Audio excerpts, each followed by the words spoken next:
अब हम बात करेंगे decision making statements in C programming.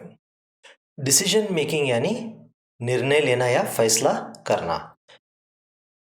तो डिसीजन मेकिंग ऐसा कोई स्पेशल नहीं है। निजी जिंदगी में भी हम काफ़ी डिसीजंस लेते हैं।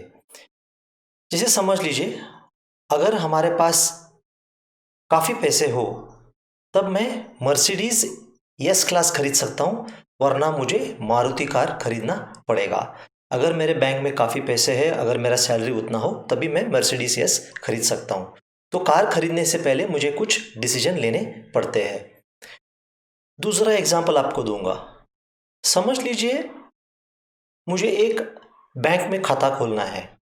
तो खाता खोलने से पहले मैं अपने आप से कुछ प्रश्न पूछूंगा और उसके बाद मैं निर्णय लूंगा या फैसला करूंगा कि कहाँ मुझे अकाउंट खोलना है। जैसे मैं पहले प्रश्न ये हो सकता है कि क्या ये बैंक सरकारी है या प्राइवेट है, क्या मेरे घर के पास है या दूर है, इसका इंटरेस्ट रेट क्या है।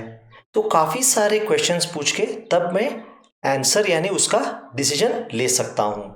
तो डिसीजन मेकिंग मतलब कुछ इनपुट डेटा एक्सेप्ट करूँगा, डेटा को देख के मुझे डिसाइड करना कि क्या एक्शन मुझे करना पड़ेगा या मुझे क्या एक्शन करना होगा। डिसीजन मेकिंग बहुत ही इंपॉर्टेंट है, क्योंकि ऐसा कोई प्रोग्राम होगा नहीं जिसमें आप डिसीजन ना लो जब आप रियल लाइफ में प्रोजेक्ट्स करोगे। डिसीजन मेकिंग और लूप्स जो आगे करने वाले हैं हम, ये सारे प्रोग्राम्स में बहुत ही कॉमन होंगे। तो डिसीजन मेकिंग ये है जो कंप्यूटर्स को कैलकुलेटर से अलग करता है। कैलकुलेटर कोई डिसीजन नहीं ले सकता। जो आप नंबर डालोगे, प्लस करोगे या माइनस करोगे, वो आंसर देगा आपको सोल्यूशन करके। लेकिन कंप्यूटर में अगर आप प्रोग्राम लिखोगे, डेटा पे वो प्रोग्राम वर्क होगा और डिसीजंस ले पाएगा। तो मैं एक कॉमन एग्जांपल दूंगा। समझ लीजिए, आप कोई बैंक में काम कर रहे हैं और आपका मैनेजर ने कहा कि आपको इंटरेस्ट रेट ½ ज़्यादा देना है अगर वो अकाउंट होल्डर सीनियर सिटीजन हो। यानी वो अकाउंट होल्डर अगर 60 साल से ऊपर हो तो उसे ½ ब्याज ज़्यादा देना होगा। तब आप क्या करोगे? आप जो भी अकाउंट होल्डर है उनका डेट ऑफ बर्थ रीड करोगे और आज की तारीख से उनका एज कैलकुलेट करोगे। अगर एज 60 से ज़्यादा है तब आप इंटरेस्ट रेट ½ बढ़ाओगे। अगर 60 से कम है तब उन्हें नॉर्मल इंटरेस्ट रेट जो होगा वही आप दोगे।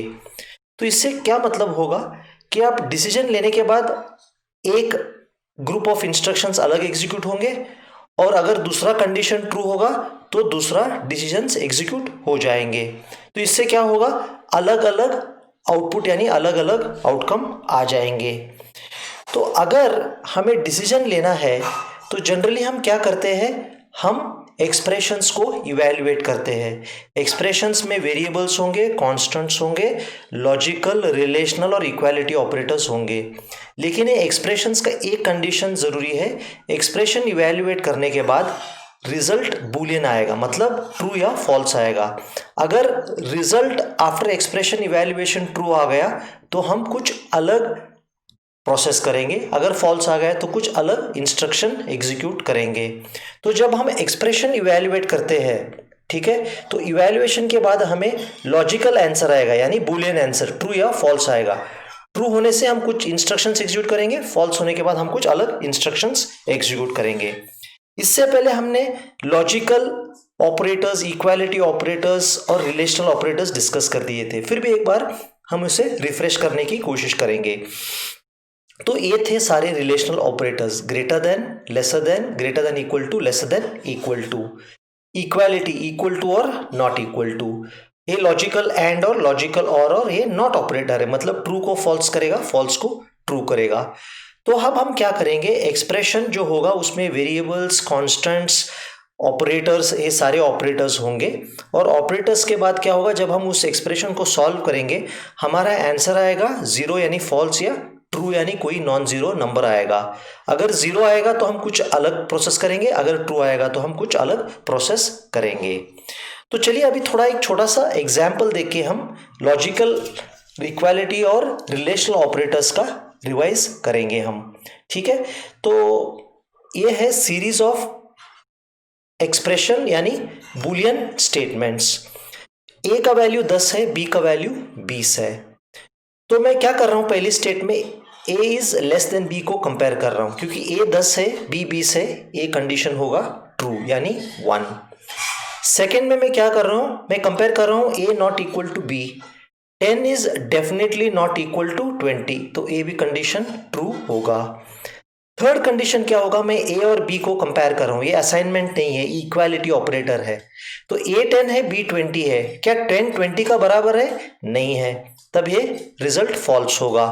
अब मैं क्या कंपेयर कर रहा हूं, is a greater than 8 and be less than और इक्वल टू 14। ए तो 8 से बड़ा है, लेकिन बी 20 14 से कम नहीं हो सकता, इसलिए ये कंडीशन एंड का फॉल्स होगा।